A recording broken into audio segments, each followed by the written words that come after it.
Okay, good morning po ulit sa inyong lahat. So ang ating speaker po ngayon, malapit po siya sa aking puso dahil siya po ay aking kumpare at kinakapatid po. No? So hindi ko na po patatagalin. Ating pong speaker ngayon, Marketing Director, Mr. Randy Miranda.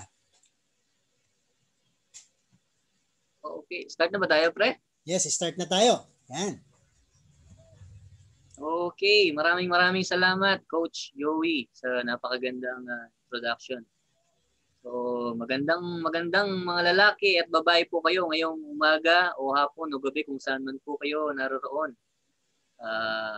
Welcome po sa ating The Secret to Saving and Building Your Future webinar. Masaya po kami at kasama po namin kayo ngayong araw na ito. And we believe na mayroon pong reason kung bakit kayo narito. Kaya kung pinilit man kayo o kinulit man kayo po nang nag-invite sa inyo, ay pasalamatan niyo po siya. Dahil dito po sa webinar na ito ay marami po tayong matututunan na posible pong makatulong sa atin magbago yung ating kung ano man yung sitwasyon po natin ngayon. So makinig po tayong mabuti and sana po i-absorb natin and yung ating mga matututunan ngayon, alam niyo po sa ibang kung atin po kayo ng ganito ay may bayad. Dito po ay libre lang po. Kaya makinig po kayong mabuti. Mamaya may exam po tayo. Pagka hindi po nakapasa, magbabayad po. Hindi, joke lang. So okay po. So start na tayo. Pero bago po tayo magtuloy, let us first pray po. The True Millionaire's Prayer by Brother Bo Sanchez. In the name of the Father, of the Son, of the Holy Spirit. Amen. Today, I ask you to bless me so I may become a blessing. Lord, I commit myself to enrich others. But because I cannot give what I do not have, I commit myself to become rich. I commit myself to serve you and to serve the poor with my wealth. Today, I open myself to the abundance of your universe. Use me as your channel of love. Give me the ability to create wealth that will bless the world. Increase my financial wisdom and expand my territories. I place my life in your hands. In Jesus' name, amen. In the name of the Father, and of the Son, and of the Holy Spirit. Amen. So, magandang umaga po uli. And bago po ang lahat, magpapakilala po muna ako. So, ako po si Randy Miranda. Kasalukuyan po ang Marketing Director dito sa International Marketing Group. Dati din po akong OFW, kagaya po nabanggit ni Coach Joey, for 10 years sa Bahrain. And nagtrabaho din po ako sa Intel Technology Philippines for almost 4 years and sa National Panasonic po from 1996 to 2005. So, sino po ba ang IMG? Ano po ba ang IMG? IMG po ay isang pioneering global company that serves as an avenue towards the ease of financial security. It also caters the financial needs of every individual and families who wish to access financial independence. So ang main product po ng IMG is financial education. So ang IMG po ay na-establish noong 2002 and registered po siya sa Securities and Exchange Commission. So may mission po ngayon ang company. So sana po makasama tayo dito. And our mission is to help create wealth for families, to make a difference for families so there will be no family left behind. And our vision is to build a new financial industry where everyone is able to earn what the wealthy are earning by bringing the secrets of the wealthy to all. So ito po ngayon yung pag-aaralan natin, matututunan natin. So dati po kasi di ba na parang namulat sa atin na yung mga mayayaman lang o yung mga malalaking negosyo lang, yun lang may karapatan or yun lang sila lang ang may opportunity para yumaman. Pero po dito nga, gusto po ng IMG na lahat, kahit sino ka man, kahit ano ka man, ano man ang estado, pwede rin po kayong magkaroon ng wealth or pwede rin pong maging rich. And may regular TV program and radio po ang IMG. Kaya lang nga po, di ba, sa kasalukuyan po dahil nga po na wala pong permit yung sa ABS-CBN. Pero patuloy pa rin po yung program nila sa TV and sa Facebook, sa YouTube, yung Kwarta Kusina in Kape at Salita. Every Saturday po yan at 6 a.m. na po siya. So ang matututunan po natin ngayong umaga na ito ay galing po dito sa libro na ito ng IMG. Pero kung ano man po ang matututunan natin ay baliwala po ito kung hindi po natin may apply. Sabi nga dito, knowledge is power but applied knowledge is more powerful. Kaya sana po may apply natin yung ating mga matututunan dito. So bakit nga po ba natin kailangan ng financial education? Unang-una na po is yung uncertain labor market. Automation and powerful software continue to replace more and more workers, and manufacturing jobs are moving overseas to cut costs. So sa ngayon po, dahil nga po sa pag-unlad ng teknolohiya and sa advancement po ng mga napapalitan na po yung mga tao ng mga makina and then ng mga computers. So mga karamihan po sa mga company nagbabawas ng empleyado. Siyempre, ang mga tao po may limit din po yung di ba? Hindi kagaya ng makina, kahit magtrabaho yan ng 24 hours, 7 days a week, tuloy-tuloy, hindi po yan mapapagod unless na talagang pagka nasira na. And danas ko po talaga yung uncertain labor market na yan dahil galing po ako sa Panasonic, nagsara po siya, lumipat ng China. And yung Intel naman po, nagsara din, lumipat din ng China at ng Vietnam. And ngayon nga po, dahil nagkaroon ng pandemic, marami pong nawalan ng trabaho, marami ang mga business na nagbawas ng tao, ang iba talagang nagsara na, and ako din po ay naapektuhan, kaya po ako ay napauwi ng ngayong 2020 dahil nga po sa COVID, dahil nga po naging bumagsak din po yung business, yung pinagtatrabahuan ko. And yun nga po, yung mga kiosk yan, although matagal na po, di ba, yung sa mga bangko, ngayon yung sa mga toll gates, di ba, ang plano po nila is palitan na po lahat, yung, kumbaga, magiging RFID or yung electronic, yung collection, di ba, sa mga toll gate. So, yun naman, mababawas na naman ng mga tao. So, kailangan po natin din ng financial education dahil po sa low savings and high debt. Marami pong tao, kahit matagal nang nagtatrabaho, ay wala pong ipon and marami pa pong utang. And yung ginagamit nila yung credit card as emergency fund.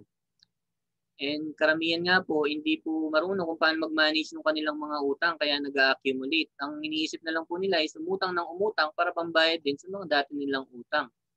And karamihan po sa mga nagtatrabaho, halimbawa po sa mga teachers, although hindi naman po lahat, pero sabi nga, yung mga sweldo nila is hand to mouth na lang or hand to hand or touch me na. Minsan hindi na nahahawakan. Kahit po sa mga ibang mga factory workers o sa mga manufacturing, yun po yung uso po yung mga sinasanla, yung ATM, di ba? Yan binibigay na lang po sa kanila yung sobra. Pero sabi nga po nila, yung iba, hindi na po sweldo ang tawag kasi sukli na lang.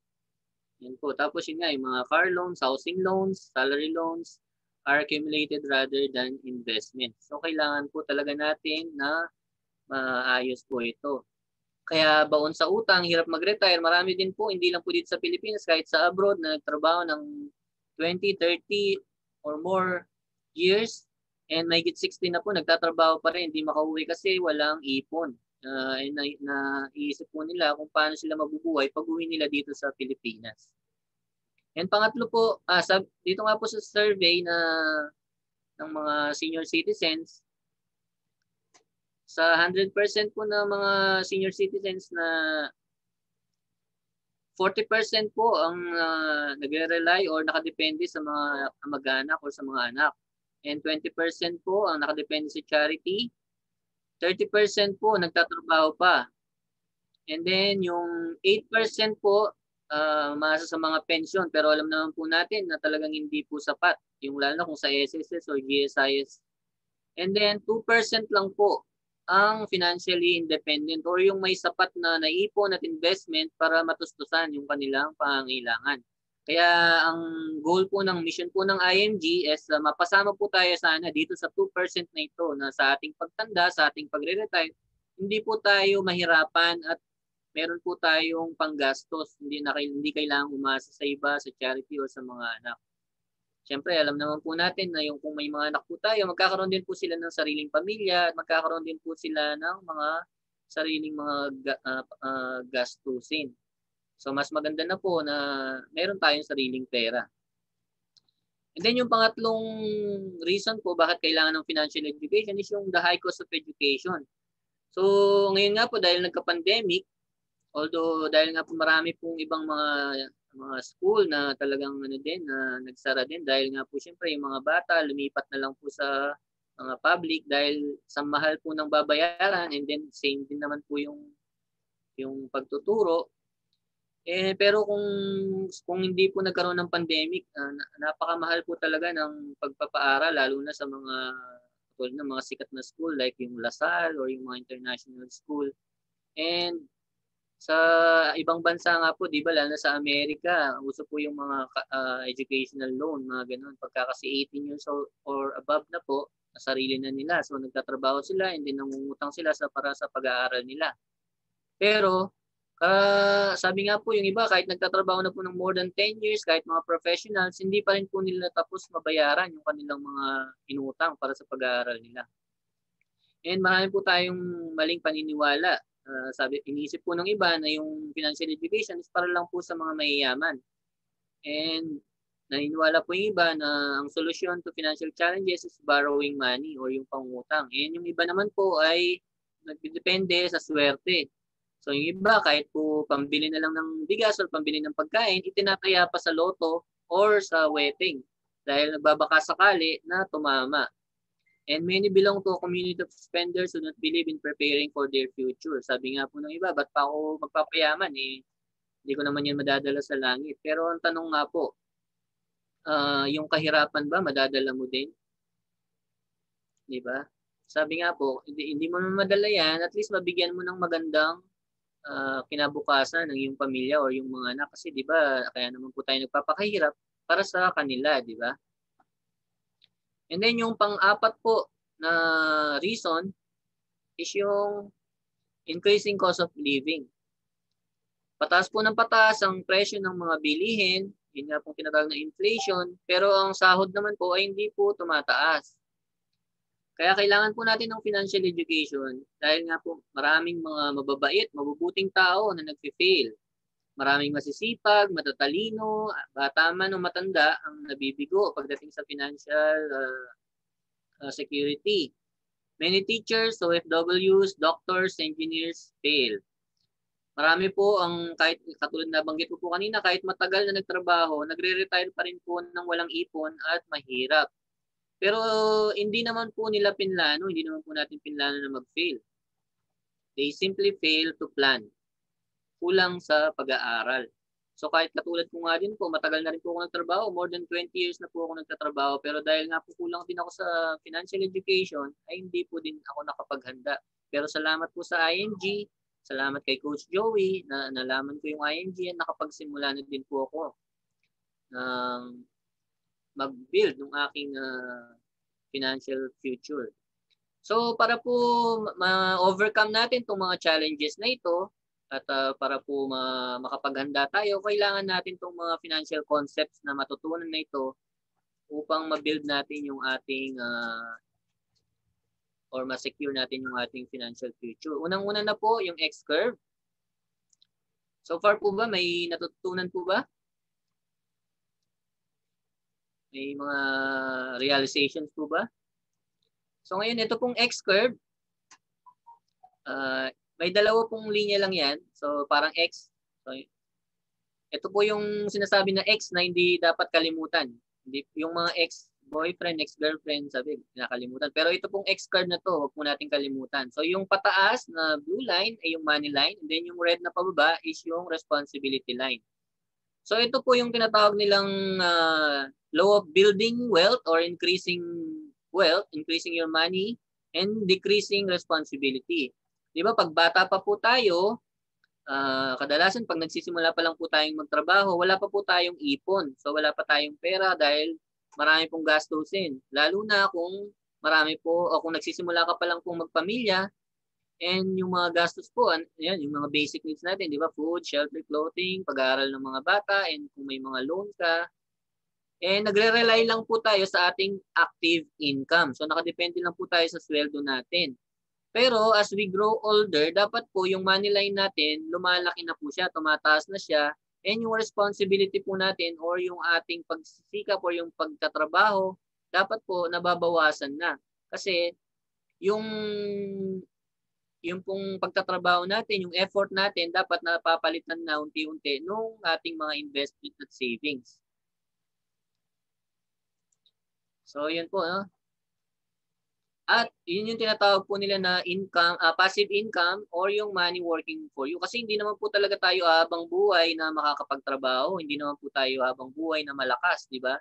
Sa ayaw at sa gusto natin, darating po yung araw na magre-retire tayo. Either yung company ang i-retire tayo or yung katawan na po natin talaga hindi na kayang magtrabaho. Kaya dapat matuto po tayo na mag-invest para magkaroon ng money working for us. Dahil yung mga gastusin naman po, yung mga expenses ay hindi po yan tumitigil. No? Tuloy-tuloy po yan. Yung food, shelter, clothing, tuloy-tuloy po.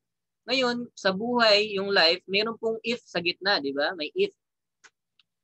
Kung bata ka pa, paano kung kunin ka ni Lord ng maaga? So what if we die too soon? And ang isa naman pong if pa ay what if we live too long? So if we die too soon, we need to protect our family with life insurance, which is the instant money or income replacement para po makapagpatuloy pa rin sa maayos na buhay at hindi po mahirapan yung inyong pamilya na maiiwan. And if we live too long naman, kailangan po natin ng investments. Ito po yung passive income na money working for us or yung tinatawag na living on interest. Pero sa pagitan po niyan, meron pang isa. Paano po kung nagkasakit tayo? So kailangan po sa pag-build po natin ng wealth at sa ating pag-secure ng financial future, kailangan po may sinusunod tayo na financial foundation. Ito po yung susundin natin para kung saan i-allocate yung ating mga funds or yung ating mga pera para po maging solid yung ating financial foundation. Kagaya po nabanggit ko nga kanina, paano po kung magkasakit? So kailangan unahin po yung healthcare. So bakit po ba kailangan unahin ng healthcare? Kailangan po yung long term and short term. So medical cost doubles every 5 to 7 years. So every 5 to 7 years po, napakabilis pong tumaas ng mga gastusin sa pagpapa-hospital. A lot of sick people die not because there's no medicine, but because of no money. The majority of Filipinos don't save money for future healthcare needs. Kasi yung mga iba, iniisip, malakas pa naman ako, bata pa naman ako, hindi ako magkakasakit. Pero alam niyo po ba, katulad sa akin, na-disgrasya po ako sa abroad 3 years ago. And so na yung dati ko pong trabaho, hindi ko na kayang gawin. Kaya nilipat po ako sa opisina. So malaki po yung nawala sa akin. Siyempre sa manufacturing, pag sa production ka, marami pong mga benefits, maraming allowance, may mga work condition allowance, may mga shift allowance, and may mga dagdag pa pong ibang incentives, saka yung overtime. So nawala po lahat yun. And pasalamat na din po ako dahil kahit pa paano, nasa company pa ako. So nung na-hospital po ako, sinagot po nila lahat. Pero naisip ko nga po kung katulad ngayon na nawalan ako ng trabaho, so baka baon din po ako sa utang. And hindi mo naman po yan madadala kapag ka nag-retire ka na. Tulad nga po ngayon, di ba, umuwi ako, hindi naman pagka habang employed ka lang, so covered ka. Pero pag nag-retire ka o nag-resign ka, wala na po yun. No traditional healthcare company covers ages 61 and up. Siyempre, pagka po matatanda na, pag sakitin na, sino pa po ba ang papayag na bibigyan ka ng libreng, di ba? So gastos po yan sa kanila. And most people rely on their children or sell properties or borrow money for their medical needs. Ito po yung sinasabi ko nga, marami po kasi na nagkaroon ng malubhang sakit dahil nga po hindi walang healthcare, napipilitan po silang magbenta ng kanilang mga ari-arian or mangutang. And sabi nga po, majority of personal bankruptcy is due to medical crisis. Marami po akong kakilala na nung mag-retire po sila, ay naubos lang po yung kanilang retirement sa pagpapagamot nila. And eventually, few years, namatay din po sila. So, ang final test of good healthcare, dapat po meron po siyang short term, magagamit mo ngayon, and may long term for later use. meron po siyang death benefits or life insurance, and meron po siyang money growth. So yung short-term healthcare, kadalasan po ito po yung binibigay po ng company, yung benefit natin kapag employed tayo, di ba? So libre po yung pagpapagamot natin, pagpapa-hospital, habang employed tayo. Pero pagka po hindi ka na employed, so ito po yung kailangan natin, yung long-term healthcare para sa ating retirement years. Something that we need or that we have to get for ourselves. And which situation would you choose? Alin po ba ang gusto nyo? Itong nasa kaliwa or yung nasa kanan? Siyempre po gusto natin yung isang private room na talagang solo ka, kompleto lahat ng gamit. Parang mas mabilis ka pong gumaling, di ba, pagka nandito ka. Pero pag nandito ka sa kabila, dito sa charity o sa ward, parang mas lalo kang lalala pagka may sakit ka. Di po ba? Kaya sana po, paghandaan natin yung ating long-term healthcare. So invest while you are still young and healthy. Kasi po, ang long-term healthcare, ang magkagandahan po nito dahil nga kung employed ka or kung mayroon kang HMO, hindi mo po nagagamit yung long-term healthcare, mas lumalaki po yung cash value niya na pwede mong gamitin sa iyong pagtanda. And ang isang product po na kapartner ng IMG is yung Kaiser. And ito po yung nare-recommend namin na level 1 investment. Kasi po meron na po siya doon sa tatlo, doon sa financial foundation. Meron po siyang healthcare, meron siyang life insurance, and meron po din po siya doon sa life insurance, kasama na po doon yung accident at saka yung waiver of installment due to death. And meron din po siyang investment or savings na sa stocks or sa mutual funds, which is pwede po siyang gamitin as pension or pwede po siyang lump sum kung pag nag-mature na po yung plan nyo at nag-retire na kayo, kung gusto nyo pong mag-travel sa buong Pilipinas o sa buong mundo, pwede nyo pong gamitin yun. Kayo pong bahala kung saan nyo po siya gustong gamitin. And ang kagandahan din po doon, habang nagbabayad ka, 7 years lang po babayaran and 20 years po yung maturity and 20 years po kayong covered ng insurance. So, yun po. So pangalawa naman po dun sa i-build natin sa ating solid foundation is yung income protection or yung life insurance. So bakit nga po ba natin kailangan ng life insurance? Una, to protect your family if you die too soon. Halimbawa nga po, kung bata ka pa lang and bata pa yung mga anak mo, nagsisimula ka pa lang magbuo ng pamilya o nagsisimula ka pa lang buuin yung iyong wealth and yung mga pangarap mo. And then paano kung bigla kang kinuha ni Lord? So, paano yung pamilya mo? Marami po akong kakilala na bata pa, namatay. So, ang nangyari, napilitan pong magtrabaho yung asawa para po matugunan yung pangangailangan ng mga anak. O yung mga iba naman is nag-asawa uli.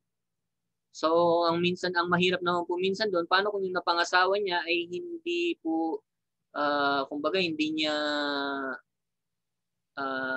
kumbaga, yung hindi po niya accept yung tanggap, yung pamilya o yung mga anak. Kaya kadalasan po napapabayaan yung mga bata. So kung may life insurance ka, makakapagpatuloy po yung family sa ma-maintain yung lifestyle na iniwan mo sa kanila at yung pinangarap mong buhay sa kanila. Kasi yun po yung papalit sa yung income or yung sa yung kinikita. And yung para makapagpatuloy ng pag-aaral yung mga anak, pambayad ng estate tax. Alam niyo po ba na kung halimbawang namatay kayo at mayroon kayong mga properties or mayroon kayong investments or savings sa bangko, hindi po yan basta-basta pwedeng kunin ng inyong pamilya. Kailangan po magbayad ng estate tax at may proseso pa po. And as an instant money for your family and to pay off debt. Sabi nga po nila, ano po bang gusto niyo? Life insurance kung mamatay kayo or mag-iwan po kayo ng utang? Sabi nga po, malalaman nyo po kapag ang namatayan ay mayroong life insurance o wala. Pagka daw po walang life insurance, talagang todo hagulgol yung pamilya, so todo iyak. And kadalasan, di ba, sinasabi pa nga na parang gusto nang sumama dun sa namatay.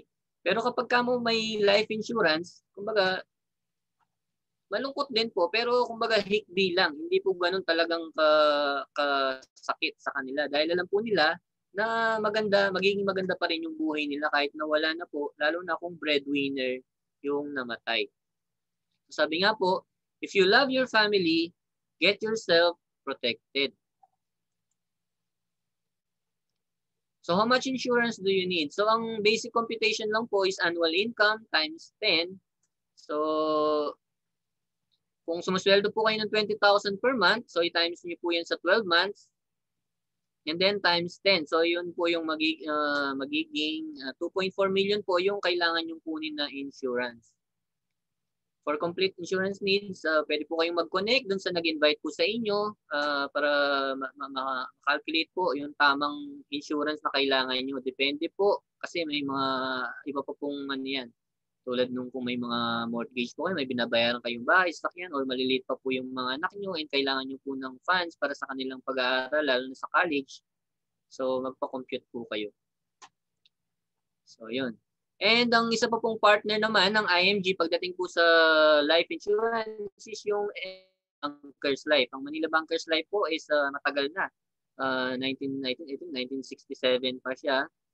And napakamura po nitong life insurance na ito. Isa po sa pinakamurang life insurance sa ngayon. And ang sa isang 30 years old, ang premium lang po is around 5,700 pesos sa isang taon. Sa isang taon na po yun sa isang taon. Imagine 5,000, covered ka na ng 1 million pesos. And ito pong most 18 na ito, meron din po siyang savings. So ito po, di ba yung Kaiser 3-in-1, ito naman po is 2-in-1 siya. Life insurance, pero meron din po siyang investment. And anytime po, pwede nyo i-withdraw.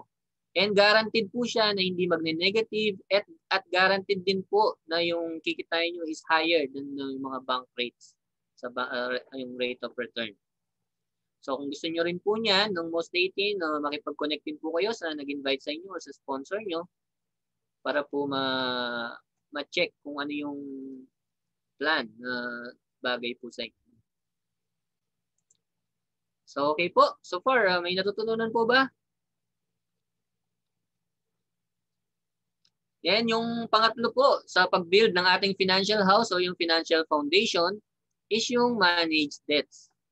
So kailangan po natin, hindi po tayo makakakuha lahat nitong hindi po natin magagawa itong financial foundation na ito kung baon po tayo sa utang or kung marami tayong utang. Kasi ang utang po ay parang anay na kumakain dun sa ating financial house. So bakit nga po ba mga tao na uhuhulog sa debt trap na tinatawag? Kasi unang-una, marami po yung mga sale. Lalo na ngayon, di ba? Mga magpapasko, maraming mga sale, may mga bonus yung tao. So sabi nga, kung wala kang plano sa sweldo mo or sa pera mo, ang mga mall at ang mga companies na napakaraming plano para sa pera mo. And yun nga po, yung mga 0% sa credit card, pero hindi po natin alam yung mga hidden charges at maraming mga iba pang charges. And ang isa pa po, yung minsan, halimbawa si kapitbahay, may bago siyang ganito. So kailangan ako rin may bago din. So minsan kahit naman talaga hindi natin afford, kahit mangutang lang tayo, pipilitin natin pong mabili yun.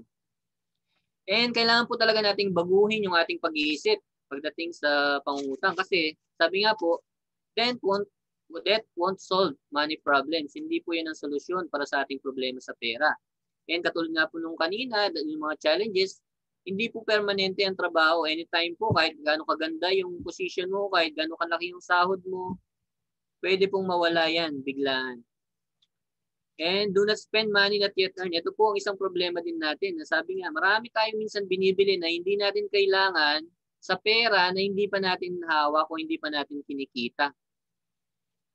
And saving money is not saving for disasters. Yung iba, iniisip, ayoko mag-ipon kasi minsan pagka may ipon ako, biglang may mga darating na emergency. Pero di ba, mas maganda nga yun na kung may emergency, meron pang gagamitin, di ba? And yun nga po, yung iba nagre-rely sa swerte. Alam niyo po ba, sabi nga, kung tataya kayo sa loto, mas malaki pa po yung chance na tamaan kayo ng kidlat kaysa sa yung sinasabing tatamaan ka ng kidlat ng 2 beses kaysa tumama sa loto. So why should we manage our debts? It can turn into a disease. So it can control your life, diminish your happiness, and limit your freedom. So pag may utang ka, di ba kadalasan parang stress ka. Tapos yung hindi mo pa sinusweldo, parang iniisip mo na agad, kulang pa sa pambayad mo sa mga utang. Tapos yung diminish your happiness nga po and limit your freedom. Kasi halimbawa, minsan may gusto kang bilhin o may kailangan kang bilhin. Pero dahil nga marami kang utang, kailangan pang unahin yung mga utang kaysa dun sa kailangan mong bilhin. And yun nga, halimbawa, may pinagkakautangan ka. Minsan hindi ka na lumalabas ng bahay kasi umiiwas ka dun sa mga tao na inutangan mo. Or halimbawa, minsan, kasusweldo mo pa lang, pagsakay mo ng jeep, nakita mo yung inutangan mo. Natatakot ka na agad, baka bababa ka na agad, di ba? Kasi, baka singilin ka. So yun po ang isang epekto, no? Kaya dapat po talaga nating i-manage or eliminate yung ating utang. So ito po yung tips to manage our debts. Ito pong libro na Debt Destroyers nung atin pong pinatawag namin Inang Reyna at ang hari sa PRM ng IMG. Sila po yung sumulat nito, si Sir Bench and Feli Santiago. Dati din po silang baon sa utang. Malalaki po ang sweldo nila pero napakalaki din po ng kanilang mga utang. And then bigla din po silang nawala ng trabaho. So, ito po yung kanilang tips. Increase cash flow. So, reduce expenses and increase income. Kung kulang po talaga yung sinisweldo, so kailangan po tayong maghanap ng ibang pagkakakitaan. Kasi sabi ng mga iba, paano kung makakaipon? Kulang pa nga sa pambayad pa lang ng bills. Pero wala naman pong ginagawa. And then, don't get into more debt. So, live below your means.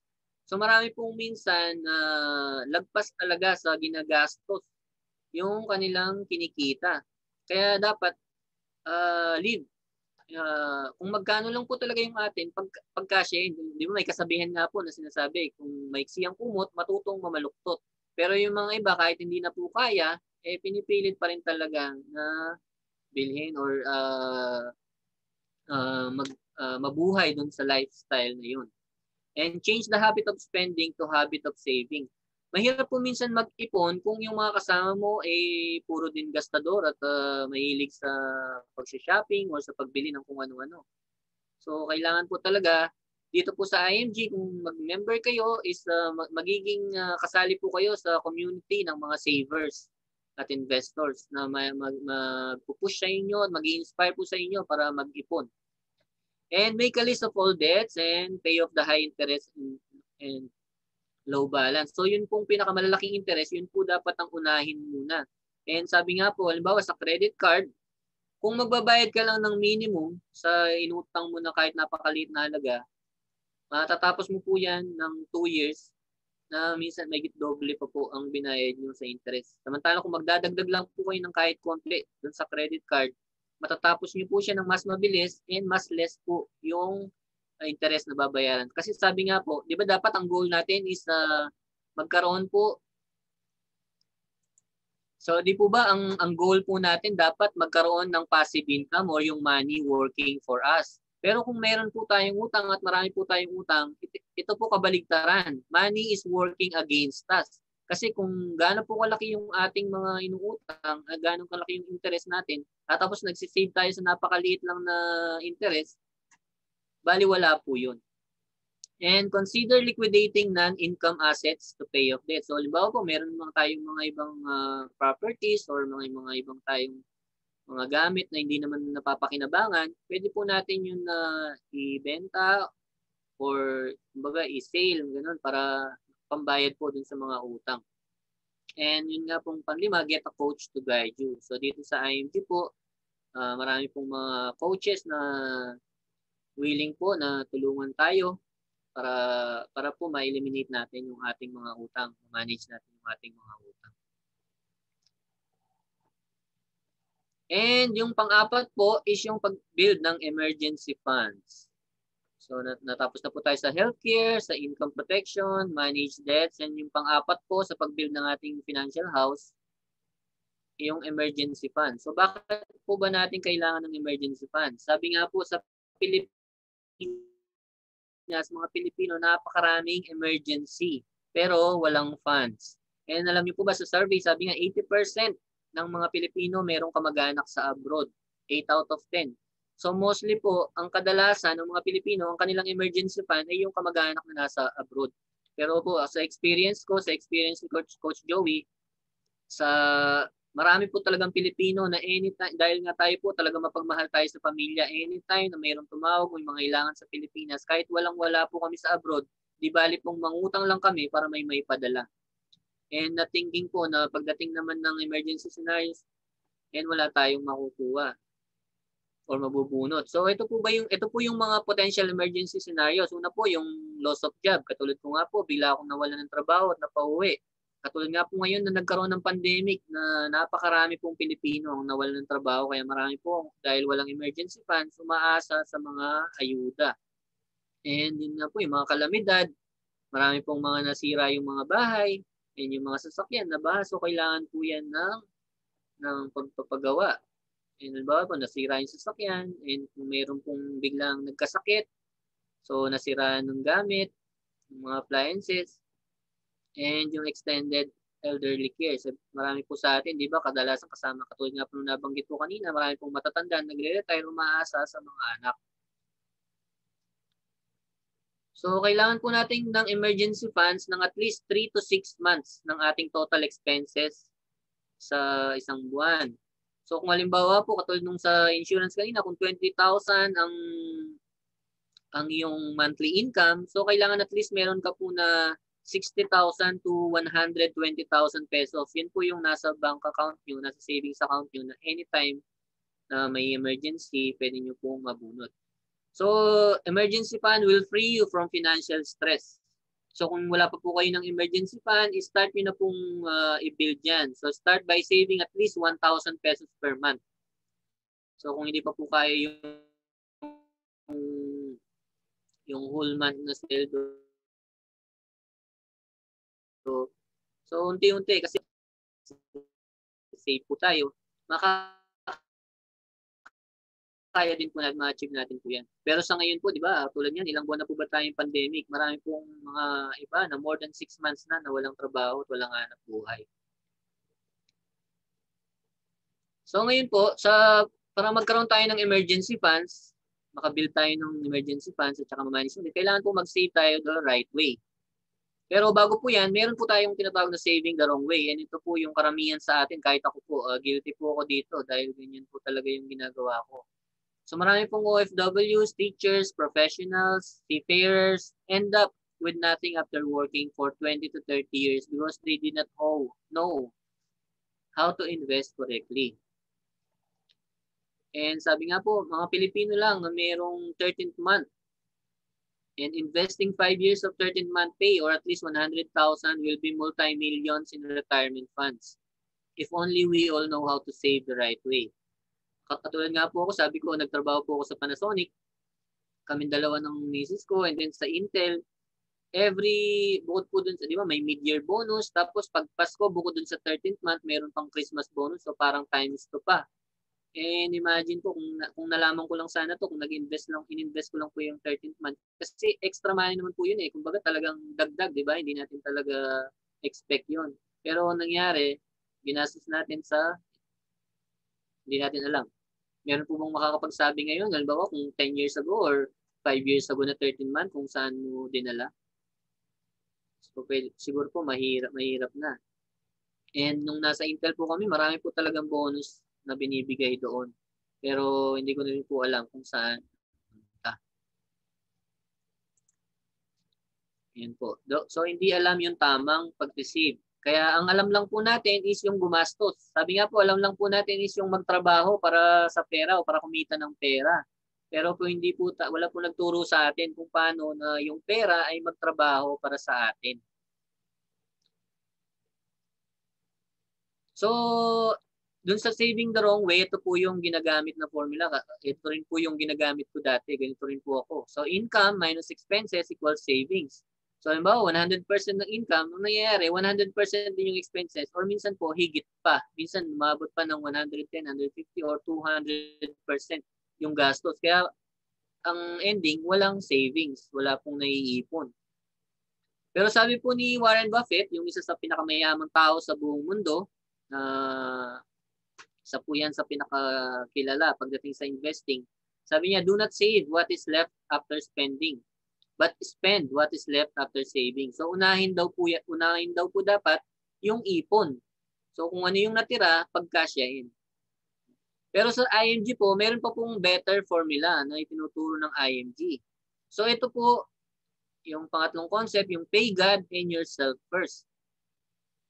So ano po ba yung pay God and yourself first? So yung pagka na-receive mo na yung sweldo mo, so unahin po yung 10% para sa Diyos or para sa charity or sa community po na tinutulungan ninyo. And then plus 20% sa savings, unahin po agad yung ipon, itabi agad. Hindi po yung pay yourself, hindi po yung kakain ka sa mahaling restaurant or bibili ka ng mamahaling gamit. Ito po yung ipon para sa future nyo. And yung natitira po na 70%, yun po yung dapat pagkasyahin lang sa panggastos o sa expenses. Minsan iba sabi, tatanungin, paano pa ako makakapag-ipon ng ganyan? Kulang nga, mahigit 100% nga ang gastos ko. Katulad nga po nung nabanggit ko kanina dun sa how to manage po yung ating pera. Dapat increase your income. So maggawa po tayo ng ibang pagkakitaan and increase yung cash flow and reduce yung expenses. Kasi po, marami po talaga tayo minsan ginagastos na hindi naman talaga kailangan. So ito po yung tinatawag naming prosperity formula. So unahin po ang Diyos at ang ating sarili. Sabi nga po, naniniwala po kami na kapag ka nagbibigay ka sa kapwa ay mas marami po ang may babalik sa iyo. And hindi lang naman po ito sa church, kundi yung kung halimbawa may tinutulungan po kayo na foundation or meron po kayong tinutulungan ng mga ibang tao, pwede na po yan. And kung hindi pa po kaya yung 10% to 20%, at least magsimula ka po kahit na 5% and yung savings is 10%, at least importante po talaga, meron kang naitatabi. So, classify your needs and wants. So, purpose o forma. Sabi nga, ano ba ang gusto mo? Bibili ka ng 500,000 bag, pero walang laman? Or 50 pesos yung laman? Or 5,000 pesos ang laman?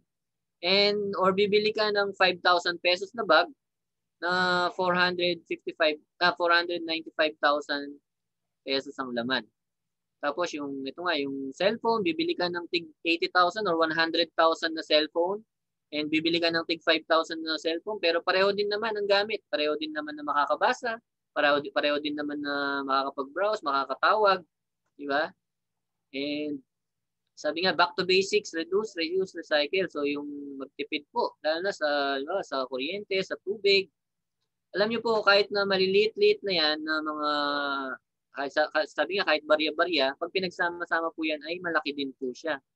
So cut the little expenses. So halimbawa, yun nga, yung mga fast food, yung mga vices, katulad ng alak, sigarilyo, kung mababawasan po yan, malaki po yung masasave natin. Sabi nga, remember 33 pesos per day can go a long way. As Benjamin Franklin said, a small leak can sink a great ship. Kahit po napakaliit na butas sa napakalaking barko ay kaya pong palubugin.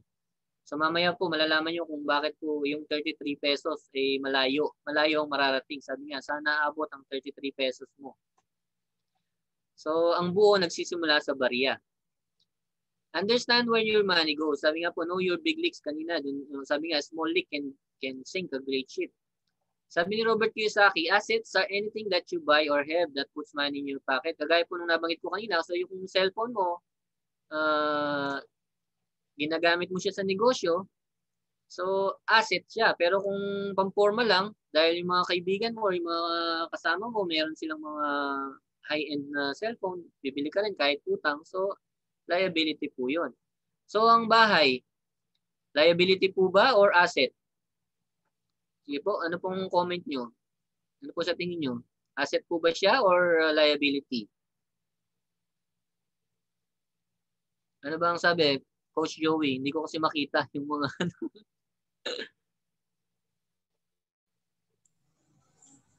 Nahiya silang mag-reply. So, ang asset po,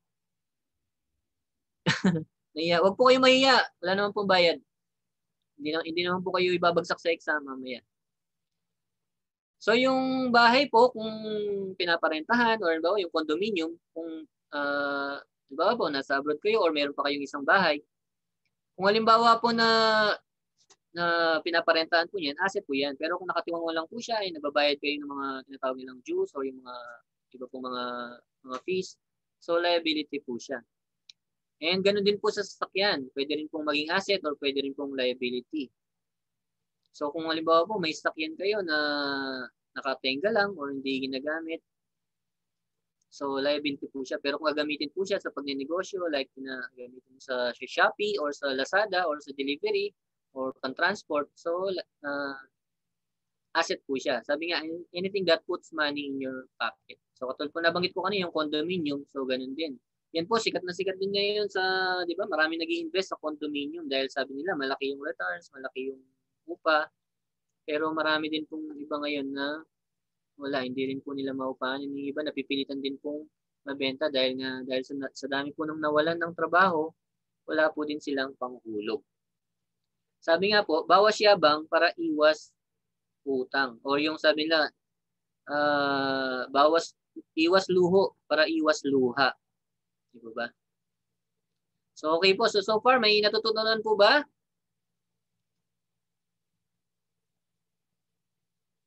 So ngayon po, dito na tayo sa final po. Ito na po yung parang pinakabubong, no? So kung halimbawa po ang ating financial house ay inuno natin yung bubong, ano po bang mangyayari? So guguho, di ba? Babagsak. So kailangan po unahin natin siya from the ground up. Sabi nga po parang pag nagbi-build tayo ng bahay, kailangan po matibay, solid yung pundasyon.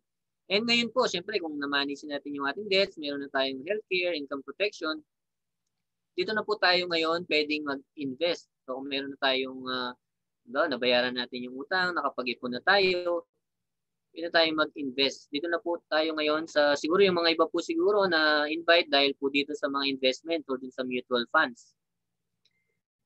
So pero bago po yan, kailangan po natin matutunan itong pang number 4 concept na ito po talaga din, malaki po ang naging impact po sa akin. Itong number 4 concept na ito. Ito po yung Rule of 72 or yung the power of compound interest.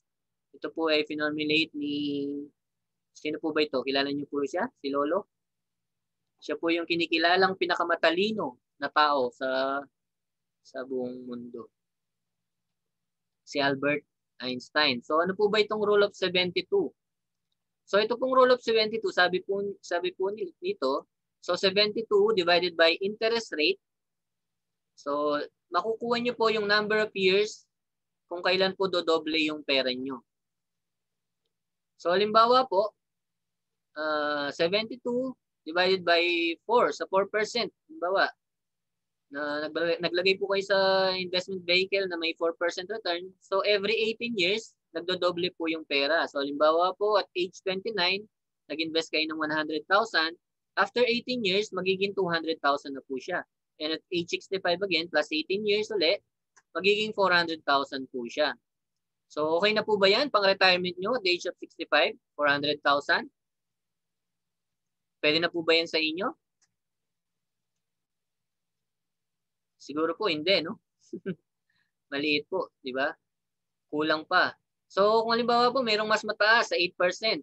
So 72 divided by 8 equals 9 years. So every 9 years po, dodoble yung pera. So kung sa same age, nag-invest ka ng 100,000, every 8 years, nagdodoble po siya. So at the age of 65, 1.6 million na po siya. Imagine po yung difference, ha? Sa 4% lang at saka sa 8%. 400,000 against 1.6 million. Paano po kung meron pang 12%? And meron po, mamaya makikita natin yung dun sa mga investment na yan na pwedeng magbigay ng ganyang returns. So every 6 years, dumodoble po yung pera. So at the age of 65, yung 100,000 mo, 6.4 million na. So kung halimbawa po nag-invest ka dito sa 4%, halimbawa sa bangko, tuwan-tuwa ka na naging 400,000 yung pera mo.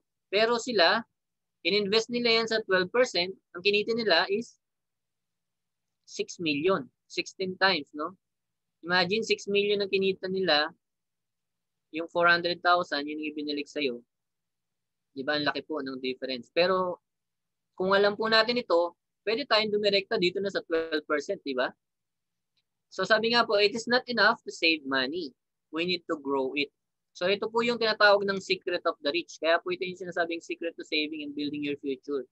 Kasi mga talagang mayayaman lang po ang kadalasan nakakaalam nito. And sa bangko po ngayon, sa savings account, magkano po ba ang interest? Napakaliit po.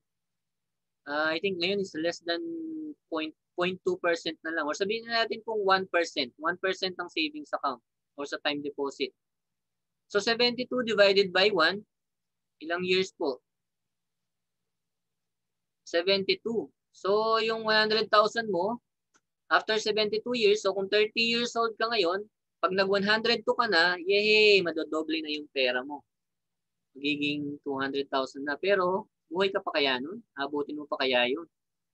Diba? And sa bangko po, sabi nga, pwede kang magkaroon ng mas mataas na konti na percent, pero kailangan napakalaki ng deposit mo. At least I think 5 million, 10 million, or 100 million para mabigyan ka ng mas mataas na rate ng bangko. Pero meron po ba tayong ganung kalaking pera? So, sa investment po, kailangan mag-invest ka consistently and long term. Ito po yung, di ba kanina nga po, yung about sa mga wrong mindset sa money. Yung mga iba po kasi, mabilis maingganyo, mabilis maikay. Kaya po nabibiktima ng mga scam dahil dun sa mga double your money. Pero ang talaga pong totoong sinasabing pagpapayaman, dapat po yan pang matagalan, long term. So, halimbawa po, kung nag-save lang kayo ng 20 pesos per day or 600 pesos per month. So, in 10 years, may 138,000. So, ilan po ba ngayon yung merong 138,000 pesos sa bangko? Sa 20 pesos lang na sinisave. So, after 20 years, ito po based sa 12% compounded per year. So, 589,984 siya. And in 30 years, nagit 2 million na po siya. So, imagine kung nagtrabaho po kayo, nagsimula kayo dati na 30 years ago, so 20 pesos lang, 2 million na siya ngayon. Pero marami pong nagtatrabaho na nag-retire, more than 30 years o 40 years nagtrabaho, wala pong naipon na ganyan. And sa mga nasa abroad po, alam ko, yung iba kaya mag-ipon ng ganito, 15,000 or 30,000. Imagine po sa 30 years, 103 million siya. So invest consistently at saka yung money cost averaging. Dito po natin malalaman kung gaano po talaga kaganda yung pag-i-invest. So where do we get the money to invest? Sabi nga po kanina, di ba, napag-usapan natin yung paano mag-save, paano mag-manage ng utang. So halimbawa po, dito lang, magtipid ka sa soft drinks. Kung dati, 2 cans per day. So, ang monthly cost po niyan is 1,500. So, annual cost is 18,000. So, kung in-invest po natin yan sa 12%, magiging 1.5 million na po siya. Imagine. Ano po bang pipiliin nyo? Diabetes or yung 1.5 million? Siyempre po, di ba? Gusto natin yung 1.5 million. So, halimbawa, yung coffee, cigarettes, or beer, bawasan po natin yan. So, sa annual, makakatipid ka sa coffee ng 21,000, 1.8 million. Sabi nga, yun yung kanina na sinasabing iwas luho, di ba? Kung sacrifice now and enjoy later. Yun po yung sa investing. So, ngayon po, alam na natin kung paano nagtatrabaho yung pera. So, bakit po natin ngayon kailangan mag-invest? Para saan ba? So, ito po yung dapat. Sabi po, kailangan mag-invest ka with a purpose. Marami po sa atin kaya hindi nakakapag-ipon at saka yung kung nakakapag-invest man ay nawawala din agad or lalo na nabibiktima po ng mga scam. Kasi wala pong purpose, walang dahilan. So ito po yung mga posibleng pwede nating gamiting reason para po sa ating pag-i-invest. So una po yung healthcare. Katulad nga po na nabanggit ko dun sa una kanina, medical cost doubles every 5 to 7 years. At paano po kung pagdating natin ng 60 or 65, magkano na po kaya ang bill? Alam niyo po ba na umaabot na ng milyon yung mga ibang halimbawa sa operation, sa yung mga bypass o yung sa mga cancer, yung dialysis, napakamahal po niyan. And yung retirement, marami nga po nagre-retire na walang ipon kaya umaasa sa kamag-anak or sa charity or sa pension, which is not enough. And kung halimbawa po may maliit pa lang kayong anak ngayon, baby pa, and gusto niyo pong pag-ipunan yung kanyang pang-college. Or kung gusto niyo pong mabili yung dream house or yung dream car, Or kung gusto niyo po ng makapagbakasyon, halimbawa, pinapangarap niyo po na halimbawa, nagtrabaho kayo ng napakatagal, nagpakahirap kayo ng gusto para magtrabaho, and gusto niyo naman na kahit papaano makalibot. Halimbawa, hindi pa po kayo nakakapunta dun sa Manila Bay Beach na ngayon na wash out na po yata yung ano ba yun, yung sand. Joke lang po. So halimbawa, gusto niyo pong magbakasyon sa Europe or sa US, sa Canada, or dito sa Asia, yung Asian tour. So pwede po 'yan. So ngayon po, ito po yung mga investment vehicles na sinasabi ko kanina na pwedeng magbigay sa atin ng high return. Although may mga risk din po 'yan. Pero dito po sa IMG, tuturuan po kayo para mag-manage ng risk.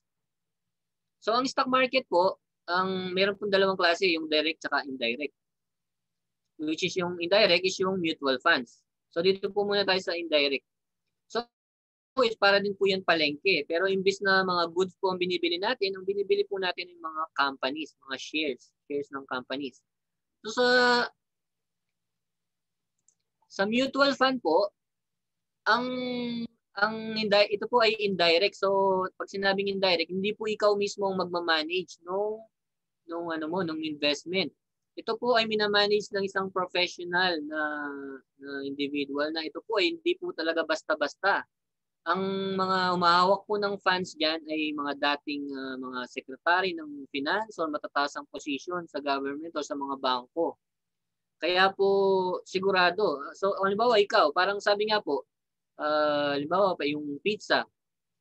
Halimbawa mas gusto mong yung gawa mo lang o yung binili mo sa Shakey's o sa Pizza Hut, sa talagang mga sanay na sila sa paggawa. And dito po ang mutual funds nga po pala, bali ang system po dito, pinagsasama-sama po yung pera ng mga investors. So kahit na maliit lang po yung investment mo sa 1,000 pesos mo and yung merong mayaman na 100,000 or merong companies pa na millions ang ini-invest, pinagsasama-sama po yan.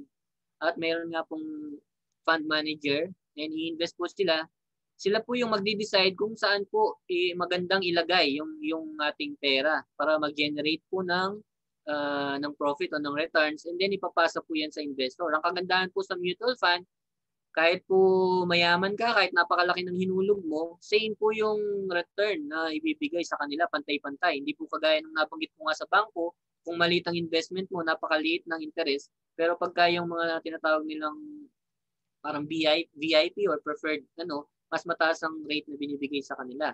Pero dito po sa mutual funds, pare-pareho. Although syempre po, kung malaki yung in-invest mo, mas marami din po yung magiging profit sa shares mo. And very liquid po, within 3 to 6 months po kayo, mayroon pong minimum na bibilhin. May inayata internet.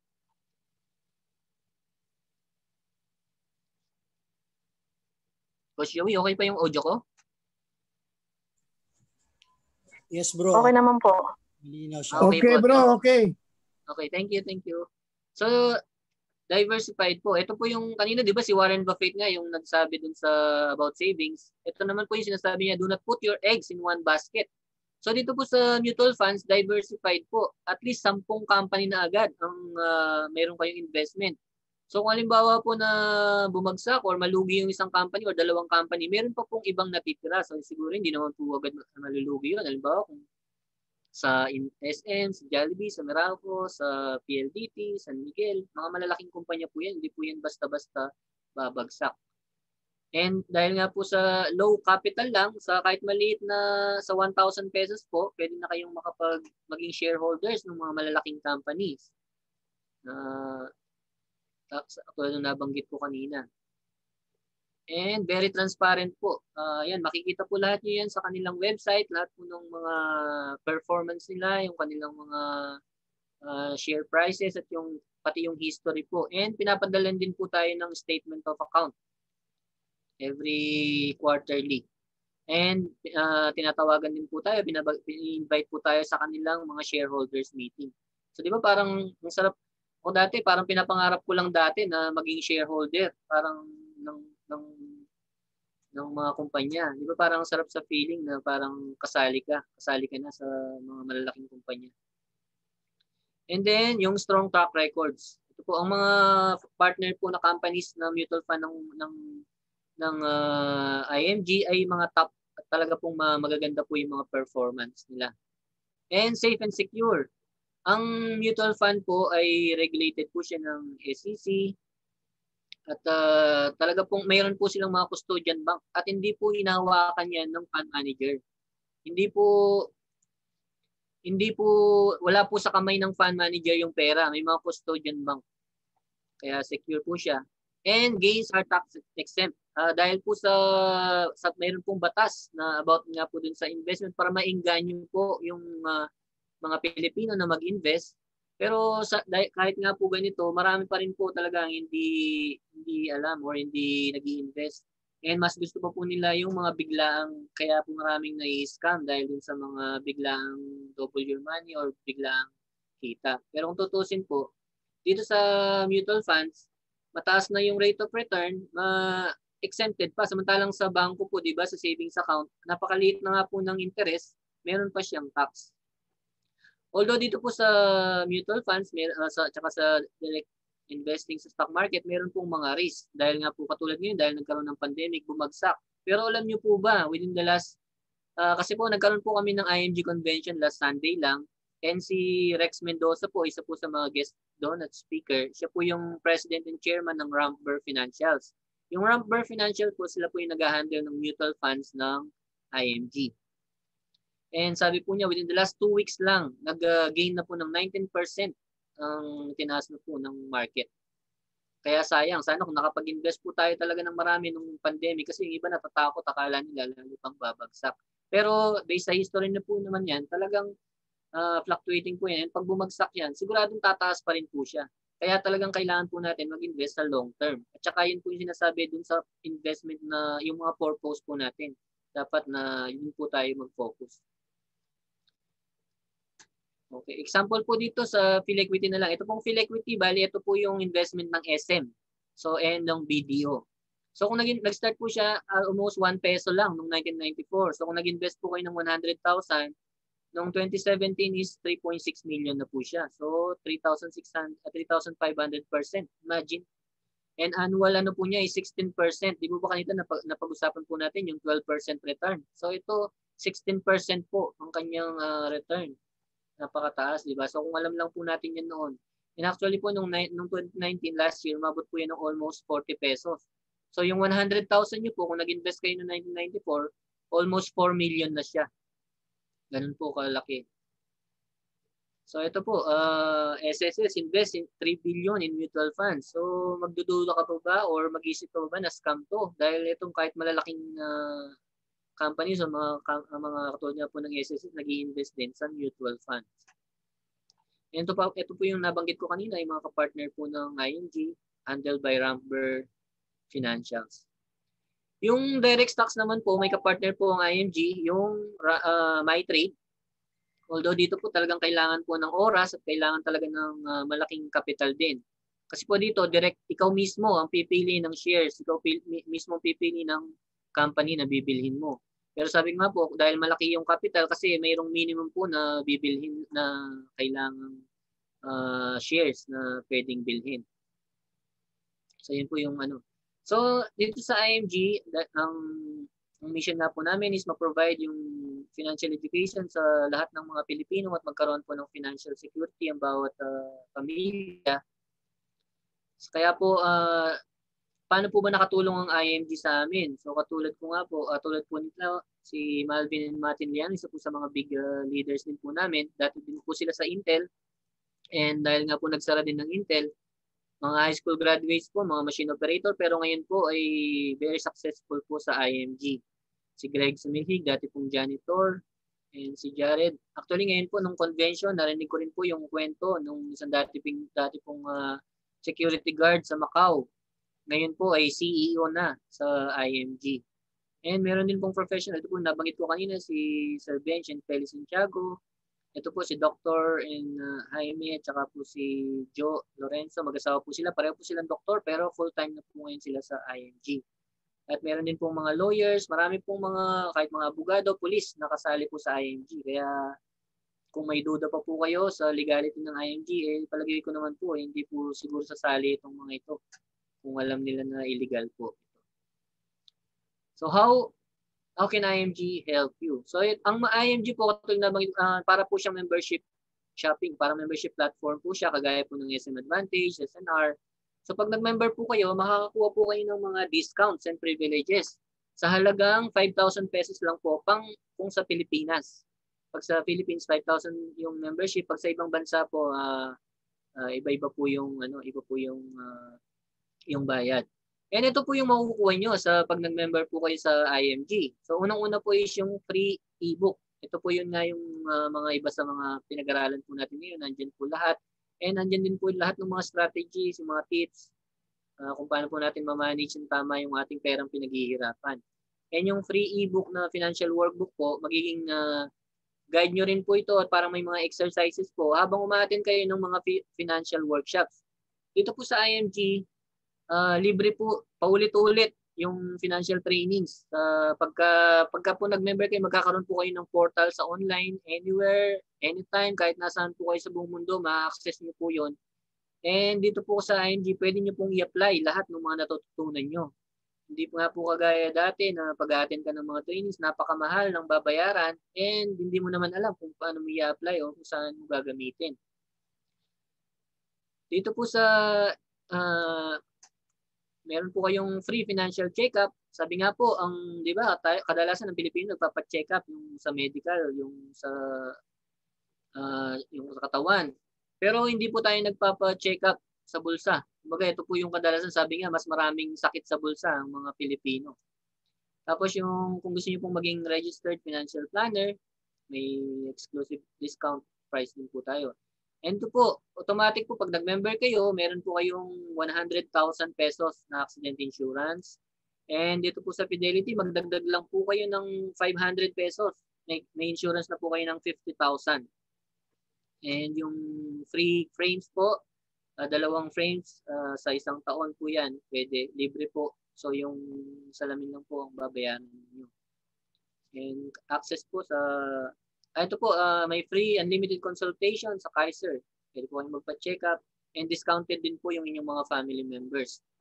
Tapos po yung pag nag-member kayo, automatic po, meron na po kayong investment ng 1,000 pesos sa mutual funds. Automatic po, shareholder na kayo ng Jollibee. So kung napunta po kayo dahil dun sa ads ng Jollibee, so automatic po, shareholder na kayo doon. And pwede nyo po yung dagdagan ng 500 pesos minimum. So sa halagang 500 pesos lang every week or every month, or kung kailan po kayo may extra pera, pwede nyo pong ilagay dyan. Online lang din po yung transaction dyan, mabilis po. And tulad nga po nabanggit ko, mas maganda kung regular po kayo nagdadagdag para po ma-minimize po yung risk. And sure po talaga kung regular kayo nagdadagdag, kahit bumaba yung market, kasi po mas mababa yung price, mas marami pong shares ang mabibili ninyo. And then yung access po sa sa healthcare products like Kaiser, and then yung life insurance na nabanggit ko po kanina. And yun po mga investment seminars. Saka ito po yung kapartner po ng kung gusto niyo po mag-direct stocks, kung gusto niyo po na talagang kayo ang mag-manage ng investment niyo, kayo po ang bibili ng shares niyo, magbenta, yung My Trade po. Then yung also gusto niyo manatiling bata. And kapartner din po ang Palawan para sa mga payments niyo po, mas mabilis ang pagpo-process po ng mga payments. Ito po, makakasave din po kayo sa mga non-life insurance katulad sa bahay, sasakyan. Ako nga po, napakalaki din po ng panghihinayang ko kasi nung bago ko po nalaman yung IMG, kabibili ko lang din po ng sasakyan at ng bahay. Kaya ngayon, naguhulog pa rin po ako, sayang. Kasi dito po may mga non-life insurance sa bahay, sasakyan. And kung gusto niyo pong bibili ng bahay, ng condominium, napakalaki po ng pwede niyong ma-discount. Tapos, pati po kung gagawin niyo po yung IMG business, tuturuan po kayo ng mga courses about sa digital marketing. And yung Everest, ito po yung parang St. Peter. So yung para sa, katulad nga po ngayon, di ba, nagkaroon ng pandemic, marami pong nagkakasakit. So nakita po talaga, kaya po lalong dumami nag-member sa IMG dahil nakita po nila yung kahalagahan ng mayroong emergency fund at mayroong healthcare. Dahil napakamahal po ng gastos pag nagkaroon ng COVID. Itong asset preservation service, napakalaki din po ng matitipid nyo dyan kaysa magbayad po kayo ng abogado kung meron po kayong properties or mga assets na gusto niyo po nang may transfer ng maayos sa inyong mga anak o sa inyong mga pagmamanahan. Ito pong IMG Auto Program, napakalaki po ng pwede niyong ma-discount kung bibili kayo ng sasakyan nasa IMG member. Yung iba, maabot pa po ng 200,000 pesos ang nadi-discount nila pag bibili ng sasakyan. So imagine po kung 5,500 lang pero maka-discount kayo ng 100,000. Di po ba? Napakalaking sulit na nun. And kung gusto niyo pong gawin yung business, pwede kayo makapag-travel and magkakaroon din po kayo ng free HMO. And ito po yung bagong benefits. Kasi nga po, di ba, nagkaroon ng convention nung Sunday, marami pong ni-reveal ng mga bagong benefits po sa ING. So ito pong NeuraCash, para po siyang GCash. So yung mga commissions niyo po, dito po papasok and pwede niyo rin po yung pambayad sa inyong mga bills. Pwede rin po yung pambayad sa inyong mga Kaiser, kung kukuha kayo ng Kaiser or ng insurance. And ito po ang isa sa pinakamaganda ngayon, lalo na sa mga ating mga nasa abroad, mga members nasa abroad. Ito po yung pwede nyo makuha.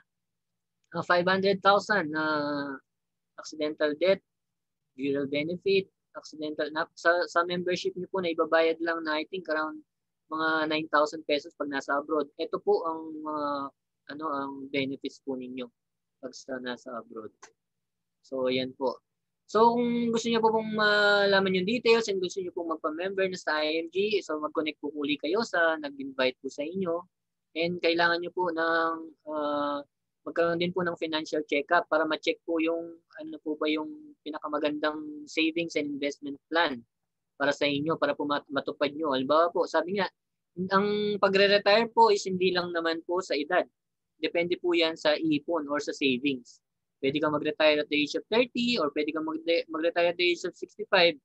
Nasa sa inyo po yan. Pero ano nga po ba ang gusto niyo?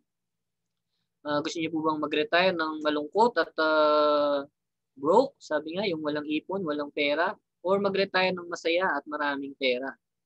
Diba?